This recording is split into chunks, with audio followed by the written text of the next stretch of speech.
One of the most popular phrases in woodworking is you can never have too many clamps. And I don't know that I totally disagree with that statement because there's been many a time that I needed one more of a certain type or length of clamp. But there is such a thing as using too little of clamps, and believe it or not, you can use too many as well. If I have only a limited amount of clamps and I have several different things that I need to do with those clamps, and I use all my clamps right here, I now have to wait until those clamps are free in order to do something over there. What I want to show you guys today is a way to think about how your clamps are actually working so that you can actually use less clamps and get the same results. All right, so what I have here is a very common glue up. I've got like 6 boards in here. We're gonna clamp it together and make a panel. And what these strips are for is to show you exactly where the clamping pressure is on these boards. Now, sometimes you can get some glue squeeze out right here. It doesn't necessarily mean that there's sufficient clamping pressure. So the clamping pressure, let's just say, comes out at like a 45 from the clamp head or the foot. That means that anything inside of this diamond or square will have sufficient clamping pressure. Anything inside this diamond or square has sufficient clamping pressure. Outside, not so much. So we're missing the ends here, we're missing this section here, and we're missing these ends. And like I said, you could still have some glue squeeze out here, but not actually have anything being clamped together. Now, the next logical option, of course, would be just to grab another clamp. So if I grab this clamp and I put it here, I'm gonna come off of this end, and now we're gonna be more in line with these, and that's probably adequate pressure. Of course, the same thing's gonna happen down here. We still have our ends.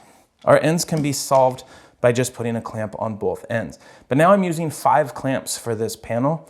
I think I can do it with only 2. Let's take these back off of here.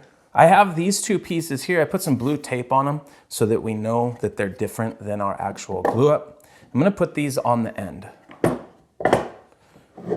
And now, if I slide this all back together again, now when we look at it, anything inside of these diamonds or squares has coverage. Remember, these aren't getting glued to this.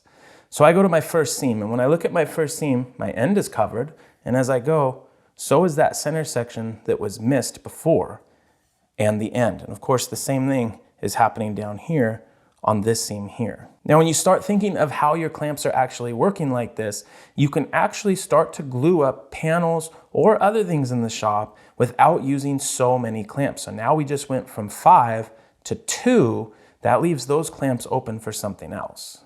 Now, I'm sure I'll get some sort of pushback on this just because, you know, the internet and opinions, but this really is truly the way that it works. Now, it's not a super fine science. Obviously, you have to use some sort of logic here, like, are your boards actually milled up the right way? Obviously, you need to start with as true flat and square boards as you possibly can, and that'll give you a good start. Anytime that you have a crook or a bow in there and you force it together, you're probably not getting sufficient glue coverage. Your clamps can't actually force those things together, especially in a situation like this where we have stock that's about 1 3/4 inches thick.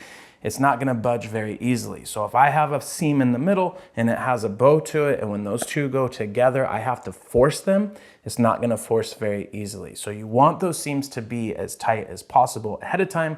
The clamps are just there to basically hold the boards in place and squeeze some of the glue out if you have too much in there. They're not meant to manipulate the shape of the material at all. But there's been times where I needed some more clamps and I couldn't just run out to the store and get more clamps. So I really had to slow down and think about how things were working and be specific and strategic on how I did things so that I could have more clamps for other glue ups I was doing at the same time. So hopefully it just gives you guys something to think about and kind of another way to approach things. That's all I got for you guys today. Thanks so much as always. We'll see you guys in the next video.